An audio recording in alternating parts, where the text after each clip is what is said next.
Hey guys, so it's Brian Buffington, and I want to talk about FlipGrid just for a little bit. I want to give people the essential tools to get started.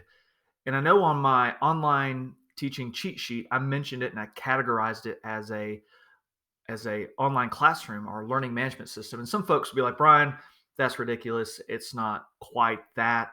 Learning management system is so like intensive. Well, I think learning can happen and you can manage it. So it's a system. So that's kind of my thing. And I think we can keep this as simple as we need to. And we should, especially for those folks who are not comfortable with maybe Google Classroom, but FlipGrid. So how do you use like one tool to really do teaching online and make it work for your students and not like want to pull all your hair out? Because I mean, that's exactly what happened to me.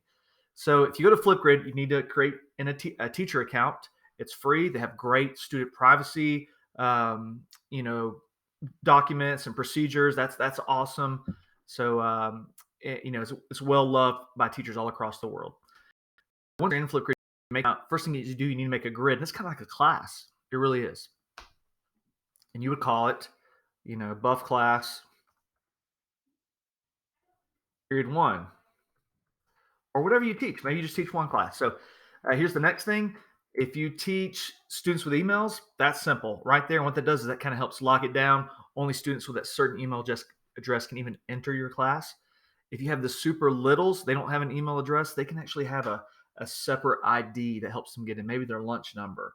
So let's just kind of go with the school email. That's going to be the most popular one. If we do that, don't forget, if you have the little bitties, you could do the student ID. And don't worry about this flip code thing. We'll worry about that later. Hit next. And then this is how you lock it down. So only students with this email address can enter. So maybe your email address at your school is at, buffcounty.org. The only people who have that address can come into your Flipgrid, and that's cool. It keeps the weirdos out. Hit next.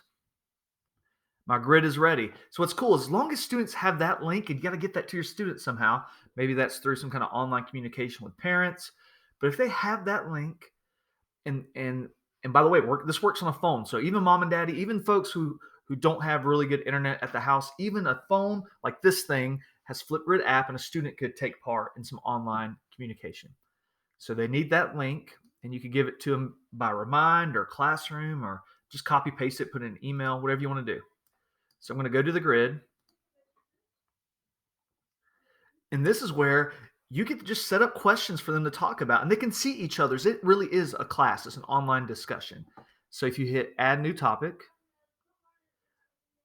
hey, topic one, and come up with a fun name for it. I mean, I'm just trying to be brief for time's sake. And then how long do you want the kids to talk to? Because if you want them to talk for 5 minutes and you have 100 kids, that's going to be a long time that you're watching videos. So maybe 15 seconds, ask them a question. What do you want them to do? And then you could add a resource or a focus. So if you teach the littles, maybe you make a video. You make a video and you tell them what you want them to do or say. Maybe you have a YouTube video. Watch this YouTube video, then reply. Because that's what Flipgrid is. Flipgrid is a way for students to reply and connect and see one another's reply in this little environment. And it's perfect. It's safe. It's great for kids. You can also add a GIF or an emoji. So I'm just going to add an emoji real quick because it's probably a little quicker. Smiley face. That looks cool. Hit create topic. It's ready. And now I hit all set. Awesome. And then right here, all my students, their discussions will start happening right here. You'll see all the students' faces and as they discuss your topic. And the teacher can join in too, and the teacher can record a response.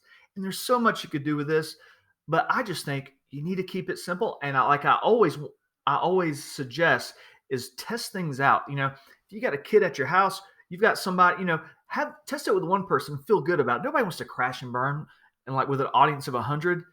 So just, make it easy on yourself. Test it with one person, kind of see and watch the kids will start coming on your screen and you'll see that. And you'll get notifications as well, but then the students can actually reply to one another too. There's also settings in there. You can moderate. You can say, you know what? I don't want the kids to see each other's videos until I moderate them.